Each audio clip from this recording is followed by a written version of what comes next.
अशोक ने धम्म के प्रचार में महिलाओं की भूमिका को महत्व दिया और उन्हें समाज में समान अधिकार दिलाने की पहल की।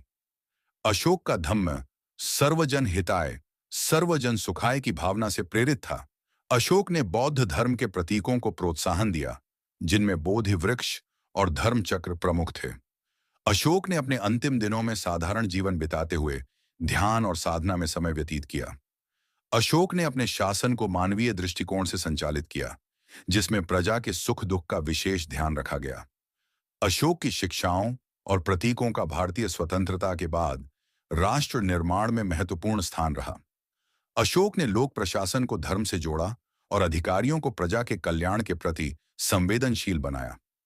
अशोक ने अपने संदेशों को फैलाने के लिए विशेष दूतों की नियुक्ति की, जिन्होंने धर्म और शांति का प्रचार किया। अशोक ने धर्म संदेशों को फैलाने के लिए पूरे साम्राज्य में स्तंभों का निर्माण करवाया। अशोक ने वृक्षारोपण, जल संरक्षण और जीव जंतुओं की रक्षा के लिए कड़े कानून बनाए। अशोक ने पड़ोसी राज्यों और विदेशी सभ्यताओं के साथ शांति और सहयोग की नीति अपनाई। अशोक के काल में नगरों का विकास हुआ, जिनमें सड़कें, जल निकासी प्रणाली और सार्वजनिक स्थानों की सुविधा थी। अशोक ने शिक्षा को सामुदायिक विकास का आधार माना और विद्या के प्रचार के लिए केंद्र स्थापित किए। कलिंग युद्ध के बाद अशोक ने युद्ध की रणनीतियों को छोड़कर करुणा और धर्म का मार्ग अपनाया। अशोक ने हर क्षेत्र में चिकित्सा सुविधाओं को बेहतर बनाने पर जोर दिया, जिससे जनता का जीवन स्तर ऊंचा हुआ। अशोक ने कला और साहित्य को धम्म प्रचार का माध्यम बनाया। अशोक ने सामाजिक भेदभाव को कम करने और समरसता स्थापित करने के लिए काम किया। अशोक ने अपने समय में विभिन्न संस्कृतियों के आदान प्रदान को बढ़ावा दिया।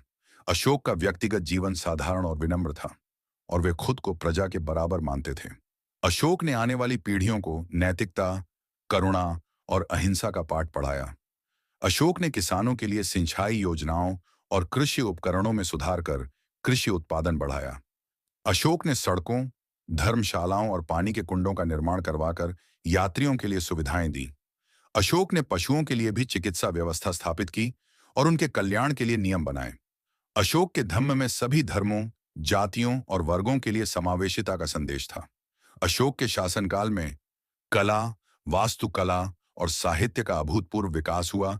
अशोक के धम्म ने गांवों में शांति और समृद्धि को बढ़ावा दिया। अशोक ने औषधीय पौधों के महत्व को पहचाना और उनके संरक्षण पर जोर दिया। अशोक ने बौद्ध धर्म को विदेशों में मजबूत करने के लिए विहारों की स्थापना करवाई। अशोक ने महिलाओं को समाज में सक्रिय भूमिका निभाने के लिए प्रेरित किया। अशोक ने अपने धम्म संदेशों को शिलालेखों और स्तंभों के माध्यम से दूर दूर तक पहुंचाया। अशोक ने नदियों के जल प्रबंधन से सिंचाई और यातायात की सुविधा को उन्नत किया।